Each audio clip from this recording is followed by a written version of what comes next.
Welcome back to a short Legacy League Vintage Saturday where we have green-white lands versus Esper Lurrus.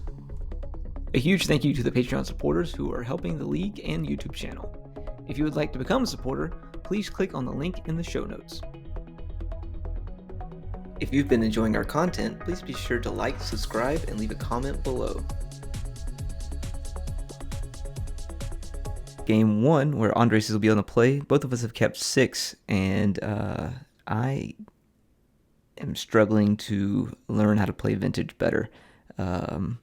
It's been truly a difficult time for me. I can't really find what I'm looking for in decks. I do have some great people that I play with, Andres, Hunter, and a few others that play Vintage with us. I'm typically a green-white lands player in Legacy, so I'm trying to make it work in Vintage, but it's just not quite there, and I think that's because it's just a little too uninteractive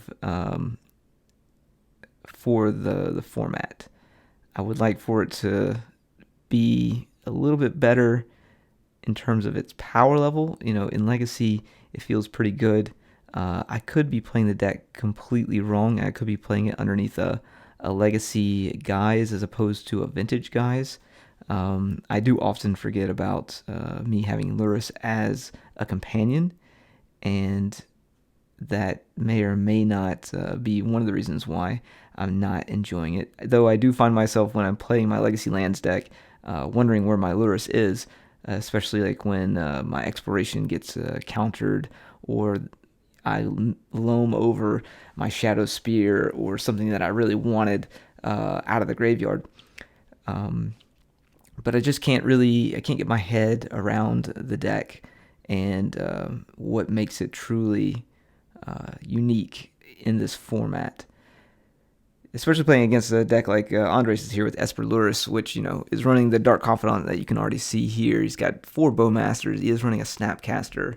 He's running the full power in here, minus the Time Twister. And then, the Mental Misstep, the Spell Pierce, 4 Force Negations. Like, it's all really tough for the lands deck and for me playing. I hope that, I'm able to do better, but for whatever reason, I can't ever seem to do as well with it as I do in Legacy. So that's my story. I'm sticking to it, I suppose. Playing against Andres here, and the one thing I've learned against playing against Andres is that the Dark Confidants are absolutely backbreaking.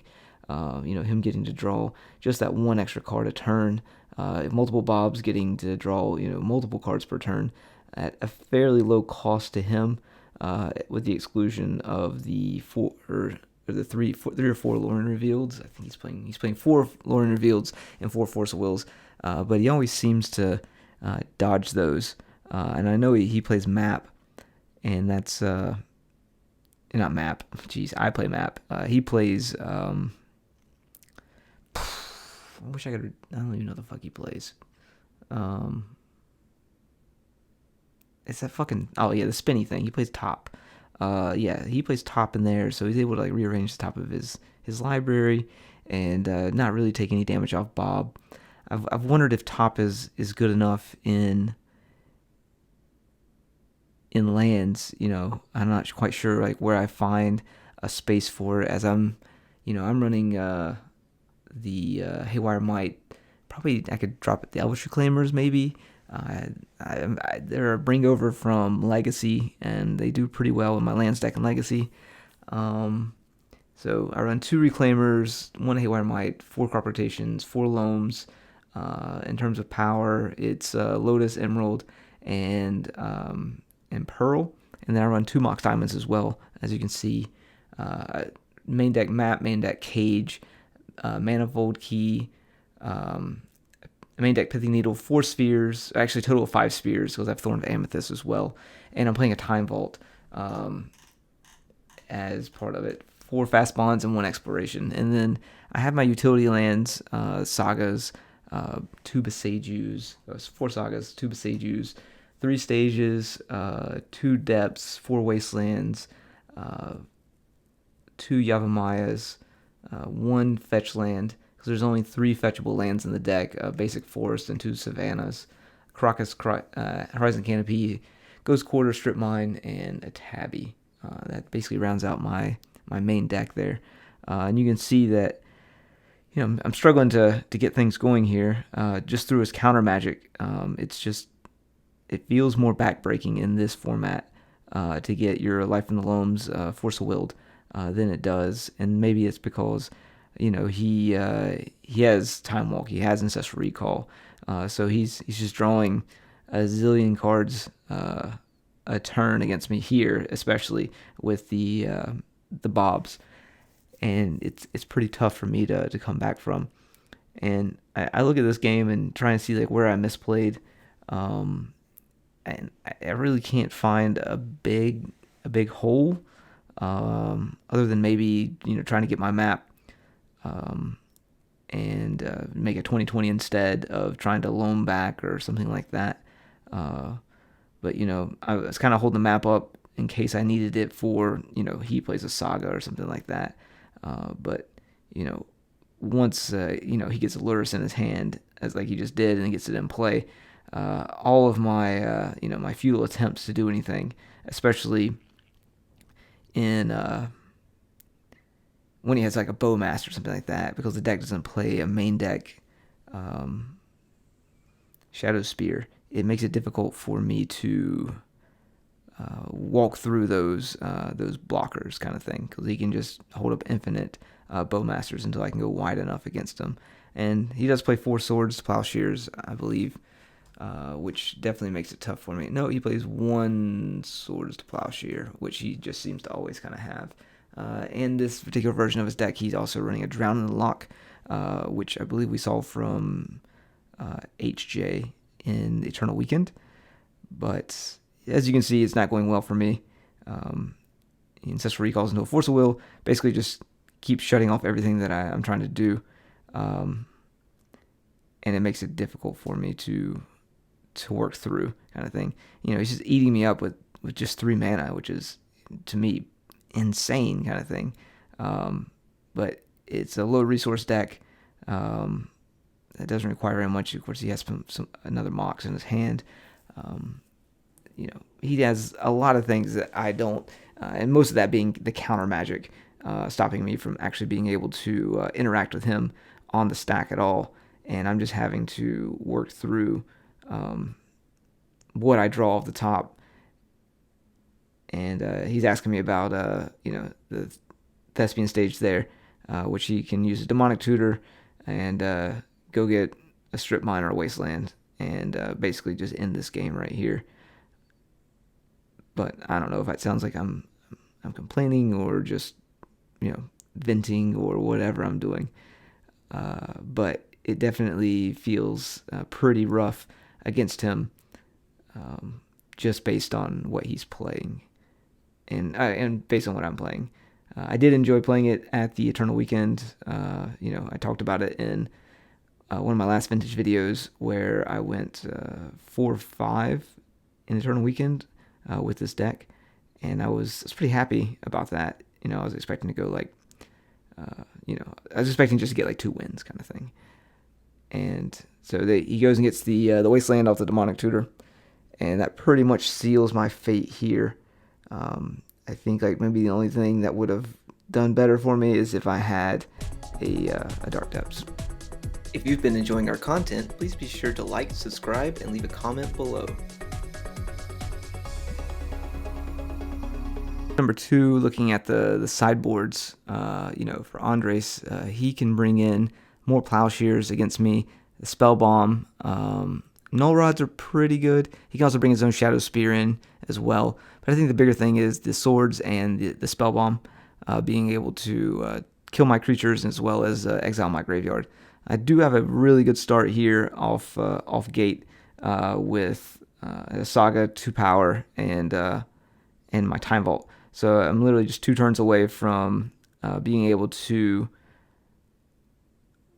go get my Manifold Key and just take infinite turns against him. But his deck is able to draw a lot of cards, and he's able to, go find cards with Demonic Tutor, Vampiric Tutor. I don't think he plays Vampiric, but Demonic Tutor. Now he has a top as well, so he can look at the top cards of his library and try and find exactly what he needs. So while I do have an explosive start, I don't really have much else going at the moment. But I at least have a construct on the board if he does use that Demonic Tutor in his hand to wasteland me. Looking at my sideboard, me bringing in Collector Oofs and a Outland Liberator are ideal, as well as my own Shadow Spear. And then I believe I maybe bring in Force of Vigors, but I don't think I actually do. I think just the Plows, the Oofs, and the Liberator. And potentially a Null Rod. I don't remember if I bring the Null Rod in against them. I'm still really new at this, and I would be happy if someone can point a lands person in my direction that plays Vintage, that maybe can help me out on this, as I'm looking at moving over to probably aggro shops, as I'm a Tron player from Modern Once Upon a Time. And speaking of Once Upon a Time, there's a Demonic Tutor, and there's a Wasteland we were talking about him getting. I'm going to make a construct here. I do have a crop rotation in my hand, so I'm able to crop rot the Saga away, and it's going to come back into play immediately. There's one counter on there. So going into my turn, it's like I got set back a turn on the Saga, but he burned a Tutor looking for... I'm trying to decide what I want to do. I think I decided I want to make a construct here. Just, figuring out what mana I want to tap. So there's a Reclaimer. Just doesn't do very much. And then we'll make the construct here. At least let me swing for 5.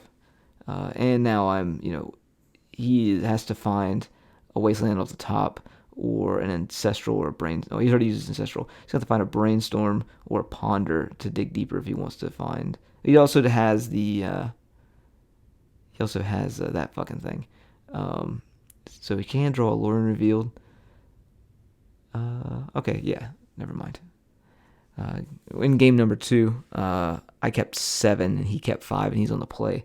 He just has a really explosive start here with Alluring Revealed into an Underground Sea, into a Bob, and a Black Lotus. I will say that I didn't really know what I should be doing here, but even after this turn 1, where I thought I was doing something pretty good, I realized that I made all the wrong plays here. I'm able to basically dump my entire hand out with a Fast Bond. I do have the Lotus as well. I probably should have gone for a Saga or something like that to really just end the game, because I have the Mox and the Lotus, I have the Fast Bond, I have the lands. I think the reason why I was struggling here is because I had the Fast Bond and a Mazavith, but I didn't have anything else. But in hindsight, I should have just crop rotated for a Saga and played the map and passed the turn, and made him figure out with what he has going on how to actually handle this situation. Instead, I play like an absolute buffoon here, crop rotting this away to go get Ancient Tomb just so I can play the map, and it's just so fucking bad. A Wasteland doesn't really do anything here because he can buy the Lurrus. I forgot that he could just sack the Lotus. I was trying to exile it so the Lurrus wouldn't be a threat to me. And I unloaded my entire hand in that game and accomplished absolute fuck all. And that was pretty aggravating for me as well. Where I probably could have crop rotted the... I could have crop rotted the... Now I'm looking at it. Could have crop rotted the Maze off the... I still couldn't have got Lurrus. I think that was probably something else I was trying to do. Was how can I get Lurrus this turn? And I completely fucked all that up. Because I was if I got Lurrus, I'd be in good shape. Now, if I wouldn't have completely fucked around, right now I could be making a 20-20. Granted, he did just rip a Swords of Plowshare off the top, but that basically turns off his Pearl for the turn. Now he does, now he's able to play Lurrus and get the Lotus back, and then, now he's got Swords of Plowshare up with a Force of Will blue card, and now I'm under the gun. Under my own Ancient Tomb, it's already dealt a lot of damage to me, plus a Bob and a Lurrus. And the Bob is basically, cannon fodder at this point. I do find a Sylvan Library, which I hope draws me out of it, but in typical blue fashion, and even more so in Andre's fashion, he has the Force of Will blue card, like always. So my dreams are kind of dashed there. And at this point, I'm like, even a Saga doesn't really get me out of this, because he swings. I'm on a 2-turn clock, swings for 5, and he has the Ancestral, so he can draw into more as well. He's got double Force Negation. I didn't even realize he had that. So anything I draw is a dead card. He has a way to handle a 20/20 pretty easily, and I'm stuck with the Lurrus in my hand. I have to draw a white source or a black source here, which would either have to be a Pearl or the one of Pearl or one of Savannah would be the only thing that gets me out of this. And he can still just force the negation the Pearl, and I basically just lose. I believe he Pithy Needles Thespian Stage here. That way, if I do rip it off the top, I can't make a 20/20 and gain 20 life, which was one of my outs that I thought I had. Drawing a Loam would allow me to kind of get into the graveyard, but he has the force negation. Pitching, I believe he pitches. Fuck it. All right, thanks for watching. If you've been enjoying our content, please be sure to like, subscribe, and leave a comment below.